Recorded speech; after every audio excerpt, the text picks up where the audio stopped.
बिहार के अंदर मानो कोरोना का विस्फोट हो गया है और बड़े शहर जैसे कि पटना में आप कह सकते हैं कि लगभग हर तीसरे घर में इस वक्त कोरोना का एक मरीज मौजूद है। ऐसे हालात में हम क्या कर सकते हैं? बेड के नाम पे कुल 9 सरकारी अस्पताल पूरे बिहार में हैं जहां पर कि कोरोना पॉजिटिव मरीजों को रखा जा सकता है, लेकिन बेड की बहुत ज़्यादा कमी है, इसलिए मारामारी जैसी हालत है। आप कह सकते हैं कि बेड के नाम पे हम ज़ीरो हैं इस वक्त। ऐसे हालात में हम क्या कर सकते हैं? पहले ये समझें कि द मोमेंट आपको बुखार आए, किसी भी इंसान को जब बुखार आए उसको मान के चलना चाहिए कि उसको कोरोना का मर्ज हुआ है और वो अपने आप को घर पे आइसोलेट करे। कितने दिनों तक? ज़्यादातर केसेस में 7 दिन कहा जाता है, लेकिन बुखार आने के 72 घंटे के बाद, यानी बुखार आपको ना आए 72 घंटा गुजर जाए बिना गोलियों के, तो आप कह सकते हैं कि आपकी रिकवरी हो गई है। उस वक्त तक अपने आप को आप घर में एक आइसोलेट करें। टेस्ट कितना ज़रूरी है? हर बंदे को टेस्ट कराने की ज़रूरत नहीं है। ये मैं इसलिए कह रहा हूँ चूँकि कोरोना वायरस जहाँ जहाँ पे टेस्ट हो रहा है वहाँ पे लंबी लाइनें लगी हुई हैं और तारीख जो है लंबी मिल रही है। ऐसे हालात में अपने घर पे रहें। हर इंसान को टेस्ट करने की ज़रूरत नहीं है, बल्कि मान के चलें कि आपको कोरोना का मर्ज हुआ है। सिर्फ उन लोगों को जिनको भर्ती होने की ज़रूरत पड़ेगी उनको जो है कोरोना का रिजल्ट चाहिए होगा, या फिर उन अस्पतालों में जहाँ पर जिनको दूसरी बीमारियां हो रही हैं और उनकी शर्त है कि आपको कोरोना का रिपोर्ट होना चाहिए, उन लोगों के लिए हम कहते हैं कि आप टेस्ट कराएं। तो अपने घर पे आप रहें। आप दवा क्या ले सकते हैं? ये वायरल डिजीज़ है, कोई भी दवा अभी तक आम मरीजों के लिए नहीं बताई गई है, क्योंकि 90 से 95% लोग बहुत ही माइल्ड बीमारी होगी, बहुत हल्की बीमारी होगी, अगर वो कोई दवा ना भी लें तो भी काम चल जाएगा। लेकिन हम चूंकि रिकमेंड करते हैं कि विटामिन सी की गोली, विटामिन डी की गोली, जिंक का टैबलेट, ये सब मिल जाए तो ये अच्छा है, क्योंकि ये इम्यूनिटी को बढ़ाता है। इसकी जगह पे आप घरेलू भी इस्तेमाल कर सकते हैं, जैसे हल्दी वगैरह। अगर मिल जाए ये दवा तो ठीक है, नहीं मिले तो इसके लिए कोई मारामारी करने की ज़रूरत नहीं है। जिस किसी को भी खांसी हो या सांस लेने में ज़रा भी दिक्कत हो, उसको एक एंटीबायोटिक की ज़रूरत पड़ेगी। एंटीबायोटिक की ज़रूरत इस वायरस को मारने के लिए नहीं है, बल्कि इसलिए है कि आपको बैक्टीरियल इन्फेक्शन ना हो जाए, इस वजह से एंटीबायोटिक दिया जाता है। तो एजिथ्रोमाइसिन या ऑगमेंटिन या मॉक्सक्लाव जो भी मिल जाए आप उसको ले लें। अब दूसरी बात यह कि घर पे अगर आप रह रहे हैं तो ज़्यादातर लोग, चूँकि बहुत हल्की बीमारी होगी, जिन लोगों को ज़्यादा सीरियस बीमारी होगी, जिनको सांस लेने में दिक्कत होगी, अमूमन 5वें, 6ठे या 7वें दिन उनको सांस लेने में बहुत ज़्यादा दिक्कत होती है, उनको अस्पताल ले जाने की ज़रूरत है।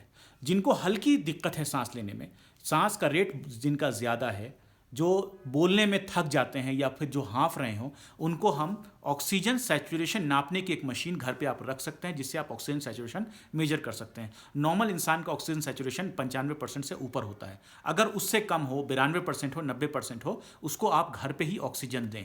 लेकिन इसका भी एक लिमिट है घर पे ऑक्सीजन देने का। आप 85 तक ले जा सकते हैं, बहुत होगा, उसके बाद आपको अस्पताल दौड़ना पड़ेगा। तो घर पे अगर मुमकिन हो ऑक्सीजन नापने की मशीन और ऑक्सीजन जो है वो रखा जाए। अगर ऑक्सीजन नापने की मशीन ना भी हो तो भी आप एक आम इंसान को देख के बता सकते हैं कि इसकी सांस में परेशानी है कि नहीं। वो पूरा जुमला बोल नहीं पाएगा, वो हाँफ जाएगा या वो बोलते बोलते थका हुआ फील करेगा, तो आप, या फिर उसकी सांसें बहुत तेज़ चलेंगी, या उसके ये जो दोनों नाक का हिस्सा है ये ऊपर उठने लगेगा सांस लेने के दौरान, या ये सब जो है मसल्स ऊपर उठने लगेंगे, तो आप कह सकते हैं कि इसको सांस लेने में दिक्कत हो रही है।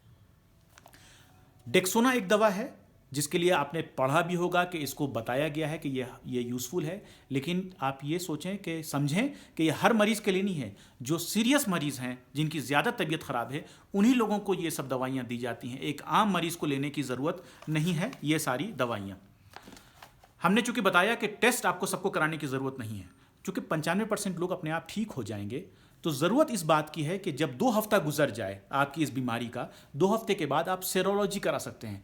अपने जिस्म में एंटीबॉडीज़ का लेवल देख सकते हैं, जिसको कहते हैं आईजीजी का लेवल देखना है एलाइजा टेस्ट के ज़रिए, जो बहुत आसान टेस्ट है और ब्लड के ज़रिए हो जाता है। बहुत सारे लैब्स कर रहे हैं। तो बजाय ये कि आप उस वक्त लाइन लगाएं, उससे बेहतर यह है कि 2 हफ्ते के बाद आप एक सिंपल सा ब्लड टेस्ट कराएं, जिससे मालूम चल जाएगा कि आपको कुछ दिनों पहले इन्फेक्शन हुआ था।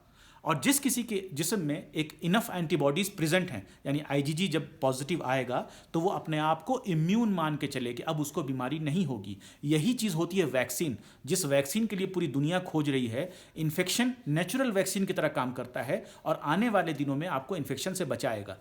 साइंटिफिक पेपर्स, अखबार अगर आप पढ़ेंगे, तरह तरह की रिपोर्ट आ रही हैं कि कुछ दिनों में एंटीबॉडीज़ कम हो जाएंगे। अभी आप उन पर ध्यान ना दें और ये मान के चलें कि जिसको भी एक बार इन्फेक्शन होगा वो आने वाले कुछ दिनों तक, हो सकता है 6 महीने, हो सकता है 9 महीने तक, वो अपने आप को सेफ महसूस कर सकता है। और ये लोग जिनकी तबीयत ठीक हो गई है, जिनकी तबीयत जो 28 दिन गुजरने के बाद, यानी आपके इन्फेक्शन को 28 दिन गुजरने के बाद आप प्लाज्मा डोनेट कर सकते हैं और आप दूसरे मरीजों की जान बचा सकते हैं। प्लाज्मा डोनेशन हर जगह पॉसिबल नहीं है, लेकिन जहां जहां पॉसिबल है वहां पे आप प्लाज्मा डोनेट करें और सीरियस मरीजों की जान जो है वो बचाई जा सकती है इस प्लाज्मा की वजह से। कुछ लोग ऐसे भी होंगे कि घर में जिनकी डेथ हो जाएगी इस कोरोना वायरस की वजह से, या आपके घर में किसी के घर में डेथ हो जाए और सस्पेक्ट कर रहे हैं, शक हो रहा है कि शायद इसकी मौत कोरोना वायरस की वजह से हुई, तो उसकी बॉडी को क्या किया जाए। ये एक बड़ा बर्निंग सवाल है, चूंकि हम देख रहे हैं कि समाज में ऐसा डर फैल गया है कि लोग गंगा नदी में बहा आ रहे हैं या फिर लाशों को फेंका जा रहा है। पहले ये समझें कि एक जिंदा आदमी ज़्यादा खतरनाक है एक मुर्दा आदमी से, क्योंकि जिंदा आदमी बोल रहा है और उससे ज़्यादा चांसेस हैं आपको इन्फेक्शन होने के। जो इंसान मर गया उससे इन्फेक्शन के चांसेस ना के बराबर है। तो आप जैसे जिंदा आदमी से बचाव करते थे, बस आपको ग्लव्स पहनना है अच्छे से प्रॉपरली, मास्क लगा लीजिए। अगर आपने किसी मुर्दा शरीर को छू भी लिया तो आपको वायरल इन्फेक्शन नहीं हो जाएगा। आप छूने के बाद अपना हाथ प्रॉपरली धो लें और जो भी कर्म क्रिया करनी हो, चाहे उसको जलाना हो या उसको दफनाना हो, अगर आप प्रॉपरली किट पहन के या मास्क पहन के या ग्लव्स पहन के अगर आप उस मरीज़ को छू रहे हैं या उसको शमशान घाट या उसको दफनाने के लिए ले जा रहे हैं, आपको वायरल इन्फेक्शन नहीं होगा। आप कह सकते हैं कि फिर WHO की इतनी गाइडलाइंस क्यों है कि PPE किट पहने। WHO की गाइडलाइंस इसलिए दी गई हैं क्योंकि ये वायरस नया है और अभी इसके बारे में मालूम नहीं है कि और किस किस तरह से फैल सकता है। लेकिन अभी तक कोई भी ऐसा एविडेंस नहीं है कि डेड बॉडी से डायरेक्टली किसी इंसान को बीमारी हो रही है, सिवाय एक केस में जहां पर एक डॉक्टर जो कि पोस्टमार्टम कर रहा था एक मरीज का, उससे ये बीमारी लगी थी। तो आप अगर ग्लव्स पहने हुए हैं, अगर आपने मास्क लगाया हुआ है, अगर PPE किट अवेलेबल है, तो फिर आप इसको बहुत ही आसानी से आप किसी भी डेड बॉडी को आप छू सकते हैं।